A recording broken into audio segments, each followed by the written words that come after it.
તો મધ્ય પૂર્વના દેશોમાં ચાલી રહેલી યુદ્ધની સ્થિતિના પગલે દેશમાં ગેસનો જથ્થો ઓછો આવી રહ્યો છે। તેવા સમયે રાજકોટના ધોરાજીના તોરણિયા ગામે આવેલ સંત શ્રી સેવાદાસ બાપાના આશ્રમમાં લોકોને પ્રસાદી મળી રહે તે માટે આયોજન ચાલુ છે। ત્યારે ગેસ સિલિન્ડર મળવામાં મુશ્કેલી હોવા છતાં આશ્રમમાં લાકડાના ચૂલા પર પ્રસાદ તૈયાર કરવામાં આવી રહ્યો છે।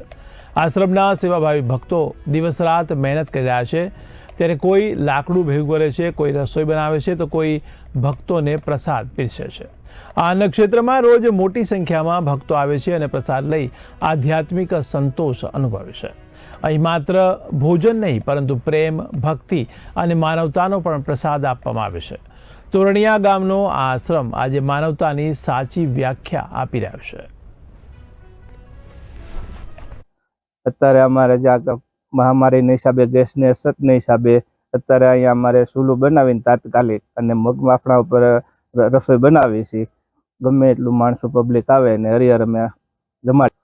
અત્યારે હાલની પરિસ્થિતિ જે છે કે ગેસની પૂરેપૂરી અછત ઊભી થઈ છે, પણ અમારા ગુરુ મહારાજના આદેશ મુજબ અમે આ અન્નક્ષેત્ર અમને સતત ચાલુ રાખવાનું છે અને કોઈ પણ પરિસ્થિતિ આવશે તો પણ અત્યારે અમે હાલ પૂરતી સગવડતા બધી કરી લીધેલ છે।